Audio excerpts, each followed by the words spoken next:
अस्सलाम वालेकुम। अच्छा, ये हमारा लेक्चर 3 होगा आज का। इसका टॉपिक जो है वो है लॉजिकल और equation based questions. Equation based question या इस तरह के लॉजिकल क्वेश्चंस जो होते हैं बेसिकली तो इसमें कॉमन सेंस आपकी इस्तेमाल होनी है। इसमें कोई फार्मूला वगैरह नहीं इस्तेमाल होता।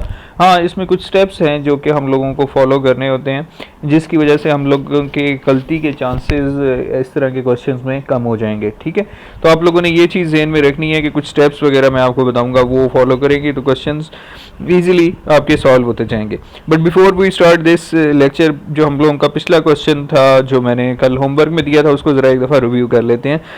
ये ऊपर वाले जो 2 पेजेस होंगे वो ये जो आज हम टॉपिक स्टार्ट करेंगे उसके क्वेश्चंस हैं। ये मैं आप लोगों को पीडीएफ प्रोवाइड कर दूंगा ताकि अपने जो होमवर्क में आज मैं आपको क्वेश्चंस दूंगा वो आप इधर से देख के कर लीजिएगा। ठीक है, अच्छा तो लेट्स स्टार्ट। जो हमारा कल वाला लेक्चर था उसमें जो मैंने एंड पे क्वेश्चन दिया था उसको पहले एक दफ़ा रिव्यू करते जाते हैं।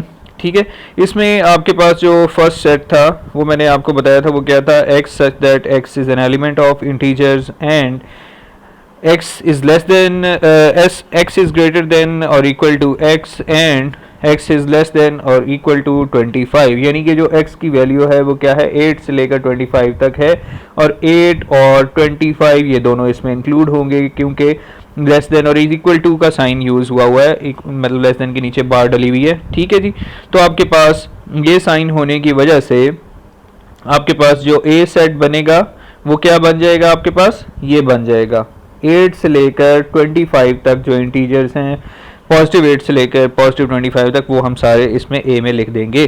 ठीक है जी, उसके बाद हम देखते हैं जी सेट बी क्या था। सेट बी था y such that y is an element of integers and y की रेंज कितनी है, -2 से लेकर पॉजिटिव 6 तक।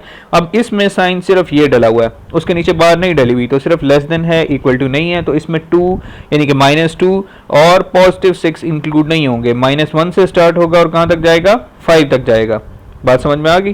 ठीक है जी, आपके पास बी सेट क्या बन जाएगा, बी सेट ये बन जाएगा -1 से लेकर 0 1 2 एंड अप टू पॉजिटिव 5। ठीक है जी, ये आपके पास सेट बी बन जाएगा। सेट सी आपके पास क्या आ जाएगा, z such that z is an element of integers and z की रेंज उसने लोअर, उसकी जो है लिमिट वो नहीं दी हुई है, अपर लिमिट दी हुई है, यानी कि प्लस जो +8 है उससे कम हो सकता है, और +8 इसमें शामिल होगा क्योंकि ये साइन यूज हो रहा है। ठीक है जी, आपके पास C का सेट क्या बन जाएगा, -∞ से लेकर, क्योंकि लोअर लिमिट नहीं दी हुई, इंटीजर्स की लोअर लिमिट क्या होती है, -∞ से ऑनवर्ड आप सारे मेंबर्स इसमें शामिल कर लेंगे, 0 1 2 एंड अप टू पॉजिटिव 8। कहाँ तक चले जाएंगे जी, पॉजिटिव 8 तक चले जाएंगे। तो ये सेट आपके पास सेट C आ गया जी। ठीक हो गया। जब ये आपके पास सेट आ जाएंगे तो आपने बेसिकली करना क्या था, आपने ये करना था, ये आपने प्रूव करना है A union B union C। ठीक है, B यूनियन C, इसमें जब आप एक लेफ्ट हैंड साइड को लेकर चलेंगे तो सबसे पहले क्या करेंगे, इस पार्ट को B यूनियन C को सॉल्व करेंगे। ठीक है जी, B यूनियन C को आपने यहाँ पे सॉल्व किया, B यूनियन C लिया, यानी कि C और B में जो भी सारे के सारे एलिमेंट्स हैं उनको कंबाइन कर देना है। ठीक है, तो आपके पास ये बन जाएगा। जब B यूनियन C आ गया तो उसका फिर यूनियन ले लेना है आपने A सेट के साथ। ठीक है, B यूनियन C जब आ गया तो उसका यूनियन ले लेना है A सेट के साथ। वो आपने यहाँ पर किया कि B यूनियन C जो आपके पास सेट आया था उसका यूनियन लिया A सेट के साथ, ये जो A सेट है उसके साथ। ठीक है, तो आपके पास ये सेट के मेंबर्स आ जाएंगे -∞ से लेकर अप टू पॉजिटिव 25। तो आपके पास लेफ्ट हैंड साइड की ये वैल्यू आ गई। अब पकड़ लें अपनी राइट हैंड साइड को। ठीक है, राइट हैंड साइड को जब आप सॉल्व करेंगे तो पहले आप A यूनियन B को सॉल्व करेंगे, फिर जो आंसर आएगा उसको यूनियन ले लेंगे C के साथ। ठीक है जी, तो A यूनियन B का आपने जब सॉल्व किया, A और B को कॉमन एलिमेंट्स को इकट्ठा कर लिया। ठीक है, सारे के सारे एलिमेंट्स को इकट्ठा कर लिया, तो -1 to 25। ठीक है जी, A और B को आपने यूनियन ले लिया, तो A और B का जब यूनियन लिया तो -1 से लेकर अप टू, ये बात बस ज़हन में रखनी है कि यहाँ पर 6 और 7 नहीं है, 5 8 9 मैंने इसलिए यहाँ पर लिख दिया है। ठीक है, 6 और 7 इसलिए नहीं है क्योंकि 6 ना B में है और 6 ना ही A में है, A वाले सेट में भी नहीं है और B वाले सेट में भी नहीं है। ठीक है, तो 6 और 7 मिसिंग है, बाकी सारे -1 टू पॉजिटिव 25 आपके पास मेंबर्स आ जाएंगे। ठीक हो गया जी बात। अच्छा, उसके बाद आपके पास हमने अगला देखना है कि हम अगला स्टेप क्या करेंगे, ये जो ऊपर A यूनियन B हमने निकाल लिया था उसका यूनियन ले लेंगे अब C सेट के साथ। ठीक है जी। सी सेट कौन सा है, ये वाला जो है, ठीक है।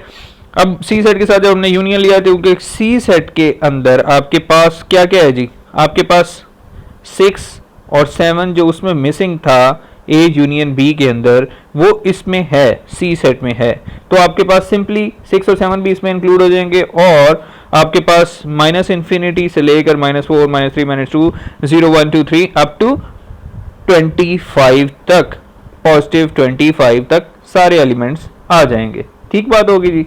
अब आपके पास आपने गौर किया तो आपके पास जो ये सेट आया था वो यही इसके इक्वल है, तो सिंपली आपके पास left hand side is equal to right hand side prove हो गई। ठीक है जी। ये तो थी हमारे कल वाले लेक्चर की बात कि अब हमारे के क्या हमने क्वेश्चन दिया था ये हम लोगों ने रिव्यू कर लिया। अच्छा, अब हम आते हैं आज वाले लेक्चर के क्वेश्चंस को जरा देखते हैं। ठीक है, आज वाले लेक्चर में जो हमने क्वेश्चंस करने हैं वो सिंपली इस तरीके से भी हो सकते हैं कि नंबर्स की फॉर्म में दिया हो, the difference between 5 times of a number and 3 times of a number is 36. The difference between 5 times of a number and 3 times of a number is 36. Find the number। इस तरीके से हो सकते हैं, या वो और भी एक तरीके से हो सकते हैं जो एजेस की फॉर्म में दिया होता है, असलम, अली, जो भी नाम है। ठीक है, Aslam's age after 15 years will be 5 times his age 5 years back। ठीक है जी, find the present age of Aslam. ठीक है, इस तरीके से भी हो सकते हैं सवाल। ठीक है, तो ये 2-3 तरीके हो सकते हैं जिनसे वो क्वेश्चन आपको इस तरीके से लॉजिकल जो दे सकता है एज से रिलेटेड या इक्वेशन बेस्ड क्वेश्चन जो होते हैं। अच्छा, ये वाला जो क्वेश्चन है ये हम लोग पहले लेक्चर में कर चुके हैं, लेक्चर नंबर 1 के अंदर ये हम लोगों ने सॉल्व कर लिया था। ठीक है, तो इसको आप लोगों ने नहीं गौर करना, इसको छोड़ दें। चलें, अब हम आते हैं अपने आज के लेक्चर की तरफ। लॉजिकल और इक्वेशन बेस्ड क्वेश्चंस को करने का तरीका क्या है, सिंपली आप लोग ये कुछ स्टेप्स जो हैं ये फॉलो करेंगे तो इजी हो जाएंगे। ठीक है। अच्छा, सबसे पहले तो आपने क्या करना, कल भी मैंने आपको बताया था, एक दफा तो आप रीड आउट करते हो ना स्टेटमेंट को, स्किमिंग जिसको बोलते हैं। ठीक है, गो थ्रू जिसको बोलते हैं, सिर्फ आप नजर से पढ़ लिया। ठीक है, फिर आप उसको क्या करोगे, ब्रेक डाउन करोगे स्टेटमेंट को। क्या करोगे जी, ब्रेक डाउन करोगे स्टेटमेंट को, तोड़ तोड़ के पढ़ोगे, तोड़ तोड़ के उस स्टेटमेंट को पढ़ोगे। पहला स्टेप तो ये हो गया जी। ठीक है, फिर जब आपने तोड़ तोड़ के वो स्टेटमेंट को ब्रेक डाउन कर लिया तो आपको पता लगेगा कि यार इसमें कुछ पार्ट्स बन रहे हैं, 1 2 3, और सम सर्टेन कंडीशन एक पार्ट में डिस्कस हो रही है, सर्टेन कंडीशन दूसरे पार्ट में, तो आपने एनालाइज करना शुरू कर दिया ईच पार्ट को सेपरेटली। ठीक है, एनालाइज ईच पार्ट सेपरेटली, ये बात हो गई। दूसरी बात, सपोज कर लिया अननोन जो भी होंगे उसमें उनको एक्स या वाई या जो भी है, और एनी सुटेबल वैल्यू लिखने का मकसद ये है कि सपोज आपके पास फादर आता है तो आप उसको एफ से सपोज कर सकते हैं, सन आता है तो आप उसको एस से सपोज करते हैं, इस तरह कोई भी पोजीशन आप लोग कर सकते होते हैं। ठीक है जी, तो एनी सूटेबल वैल्यू जो आपको लगे वो उसको अननोन को आपने उस एक लेटर से सपोज कर लेना। ठीक है, उसके बाद based on the given conditions, यानी कि जब आपके पास ब्रेकडाउन ऑफ पार्ट्स हो जाएगा तो जितने पार्ट्स बनेंगे उसमें कोई ना कोई कंडीशंस दी हुई होंगी, उन कंडीशंस को देखते हुए आपने मेकिंग द इक्वेशन। अब ये हमारा जो पार्ट है ये सिर्फ इंपॉर्टेंट पार्ट है सबसे ज्यादा, क्योंकि जब आपने इक्वेशन बना ली उसके बाद क्वेश्चन बिल्कुल ईजी हो जाता है, वो क्या हो जाएगा, बिल्कुल हलवा हो जाएगा। ठीक है, अच्छा ये आप लोगों ने ज़हन में रखना है कि वो क्वेश्चन बिल्कुल आसान हो जाएगा जब आपने इक्वेशन बना ली। Up to your equation making question थोड़ा सा टेक्निकल होता है, उसके बाद बिल्कुल ईजी हो जाता है। ठीक है, तो आपने यहाँ पे क्या करना है जी, इक्वेशन बनानी है, इक्वेशन बना के उसको सॉल्व कर लेना है, सिंपल। से फॉर एग्जाम्पल अब क्वेश्चंस को देखते हैं कि हमने कैसे करने होते हैं। The difference between 5 times of a number and 3 times of a number is 36। 5 times of a number and 3 times of a number is 36। ठीक है, अब इसका जो वर्ड है वो किसके बराबर होता है, इक्वल टू के। वॉज का वर्ड आ जाए, विल बी का वर्ड आ जाए, मैंने नीचे लिस्ट कर दिए हैं। ठीक है जी, इसका वर्ड, वॉज का वर्ड, ये सारे क्या होते हैं, यहां पे ये की लिखी हुई है। ठीक है, टाइम्स का मतलब क्या होता है, 5 टाइम्स ऑफ अ नंबर मतलब 5 मल्टीप्लाइड बाय एक्स हो रहा है। ठीक है जी, एक्स अगर हम लोग वो नंबर सपोज कर लें, let suppose number is equal to x, तो 5 टाइम्स ऑफ अ नंबर क्या बन जाएगा, 5 multiplied by x, that can be written as 5x। ठीक है जी, तो आपके पास सिंपल सी बात है कि टाइम्स का जब वर्ड आता है, टाइम्स का जब वर्ड आता है तो वो मल्टीप्लिकेशन के लिए होता है। इज और वॉज, विल बी, मीन्स, ये सारे इक्वल टू के बराबर होते हैं। ठीक है जी, ये सारे इक्वल टू के बराबर होते हैं। अच्छा, लेट स्टार्ट के आपके पास जो ये वाला क्वेश्चन है कि let the number be x आपने सपोज कर लिया, उसके बाद 5 टाइम्स ऑफ नंबर कितना बन जाएगा, 5x बन गया। 3 टाइम्स ऑफ अ नंबर कितना बन गया, 3x बन गया। ठीक है जी। अब उसने कंडीशन हमें क्या दी थी भाई, उसने कंडीशन दी थी difference between 5 times of a number and 3 times of a number is 36। तो हमारे पास ये इक्वेशन बन गई। जब आपके पास यहां तक इक्वेशन बन जाती है, आगे क्वेश्चन बिल्कुल इजी हो जाएगा। ठीक है, सिंपली आपने उस इक्वेशन को सॉल्व कर लेना। 5x minus 3x is equal to 2x आ गया, 2x इज इक्वल टू 36, तो x की is equal to 36 divide by 2, that would be 18। ठीक है, 36 डिवाइड बाई 2 18। ठीक है, तो इसको आप लोग साथ साथ सॉल्व करते जाएंगे। पहले मैंने आपको बताया था रजिस्टर और पेन आपके हाथ में होना चाहिए। जो आप लेक्चर लेते जा रहे हैं साथ साथ इसको सॉल्व करते जाएंगे, क्योंकि मैं आपको होमवर्क भी दूंगा और साथ साथ समझाता भी जाऊंगा, और फिर वो आप उसको जॉट डाउन साथ साथ करते जाएं। चले, ठीक है जी, ये आपकी बात हो गई। ये की मैंने लिख दी कि टाइम्स जब आ जाए तो मल्टीप्लिकेशन का मतलब होता है टाइम्स का जब वर्ड आ रहा हो। ठीक है जी, और इज, वॉज, विल बी, ये सारे क्या होते हैं आपके पास इक्वल टू के बराबर होते हैं। चलें नेक्स्ट क्वेश्चन पे आ जाएं जी।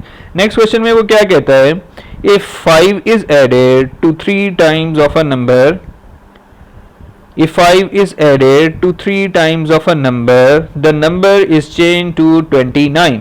ठीक है जी, if 5 is added to 3 times of a number, the number is changed to 29, find out the number, let number be x। ठीक है जी, पहली बात तो स्टेप्स आपने फॉलो करने हैं, सिंपल सी बात है। आप लोगों ने ये वाले जो स्टेप्स हैं ये फॉलो करने हैं, बिल्कुल इजीली आपका क्वेश्चन सॉल्व होता जाएगा। अच्छा, पहले आपने नंबर को x सपोज कर लिया, अब उसने क्या कहा है 5 is added to 3 times of a number, 3 times of a number क्या हो गया 3x। ठीक है, इसमें क्या कर देना है प्लस 5 कर देना है। ठीक है जी, 5 is added to 3 times of a number, the number becomes 29। जब आपके पास यहां तक इक्वेशन बन गई तो उसके बाद क्या है question easy, 3x is equal to 29, x is equal to 29 minus 5, that would be x is equal to 24 by 3। 24 को 3 से डिवाइड करते हैं हम तो क्या आंसर आ जाता है आपके पास x is equal to 8। ठीक है, तो सिंपली वो नंबर क्या था, वो नंबर था 8। ठीक है, हो गया जी। अच्छा, लेट्स सी आपके पास जो अगला क्वेश्चन है वो क्या कहता है, ये आप लोगों का होमवर्क होगा, बेसिकली मैं आपको समझा देता हूं बस। ठीक है, लेकिन ये आप लोगों का होमवर्क होगा। ठीक है जी, देखें जरा इसको, if doubling a number and adding 20 to it, double कर देना है नंबर को और उसमें 20 को ऐड कर देना है। ठीक है, ये पहली बात हो गई, पहली बात हो गई जी। ठीक है, दूसरी बात क्या कहता है नंबर टू वो क्या कहता है, नंबर 2 वो कहता है जी gives the same answer. Give the same answer मतलब इक्वल टू। ठीक है, gives the same answer as multiplying the number by 8 and taking away 4 from the product. ठीक है, as multiplying the number with 8, यानी कि 8 से मल्टीप्लाई कर देना है उस नंबर को, and taking away 4 from the product, minus कर देना है 4 को। Taking away 4 from the product यानी कि उसमें से 8 को जब उसने मल्टीप्लाई किया उस नंबर के साथ और उसमें से 4 माइनस कर लिया तो वो वही आंसर था जो इस साइड पर ये था। ठीक है, तो इक्वल टू के इधर ये वाली इक्वेशन आ जाएगी और इक्वल टू के परली साइड के ऊपर ये वाली इक्वेशन आ जाएगी। ठीक है जी, ये आप लोगों ने होमवर्क होगा आपका, ये आप लोग खुद सॉल्व करेंगे। कल यहीं से हम लोग जब अगला लेक्चर स्टार्ट करेंगे तो मैं आपको रिव्यू करवा दूंगा। ठीक हो गया जी, क्वेश्चन आपको सारे लिखे हुए मिल जाएंगे पीडीएफ में इकट्ठे ही, तो वो आप उसके बारे में पिक्चर्स में शेयर कर दूंगा उनकी, तो वो आप उसके बारे में वरी ना करें, बस इसको समझते जाएं क्वेश्चन को और उसके बाद मैं आपको क्वेश्चन प्रोवाइड कर दूंगा। चलें, उसके बाद हम आते हैं अपने नेक्स्ट क्वेश्चन के ऊपर।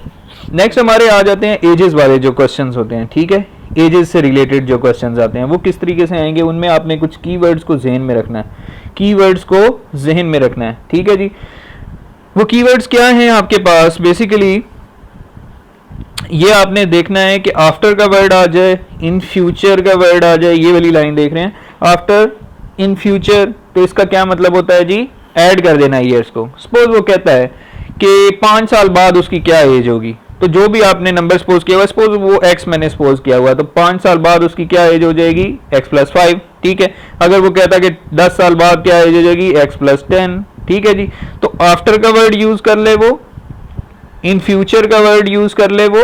ठीक है जी, आफ्टर का वर्ड यूज कर ले, इन फ्यूचर का वर्ड यूज कर ले, तो क्या करेंगे हम सिंपली उसको ऐड कर देंगे। ठीक है, उसके बाद अर्लियर का वर्ड यूज कर ले, बिफोर का वर्ड यूज कर ले, अगो का वर्ड यूज कर ले या बैक का वर्ड यूज कर ले, ये सारे क्या हैं माजी में, यानी कि पहले इतनी थी। ठीक है जी, तो हमने सब्ट्रैक्ट कर देना है एजेस को। सपोज वो कहता है कि 5 years ago उसकी जो एज थी, तो 5 years ago अगर मैंने वो अभी उसकी एज सपोज की हुई है x, 5 years ago उसकी कितनी एज हो जाएगी x - 5। ठीक है जी, या वो कहता 10 ईयर्स बैक, तो उसकी एज क्या है x माइनस 10, यानी कि x अगर उसकी प्रेजेंट एज है तो 10 ईयर्स बैक उसकी कितनी एज थी, वो x माइनस 10 हो जाएगी। ठीक है जी। तो ये दो चीजें आपने ज़हन में रखनी है कि आफ्टर, इन फ्यूचर वगैरह का जब वर्ड यूज हो रहा हो तो फिर आप क्या करेंगे, अर्लियर, बिफोर, अगो का वर्ड यूज हो रहा हो तो फिर आप लोग क्या करेंगे, ये आप लोगों को लुक फॉर दीज वर्ड्स। ठीक है, और बाकी रूल वही होंगे जो नंबर वाले में हमने फॉलो किए थे, जो हम लोग नंबर वाला ऊपर क्वेश्चंस करके आए हैं वही रूल आपने यहाँ पे भी फॉलो करने होंगे।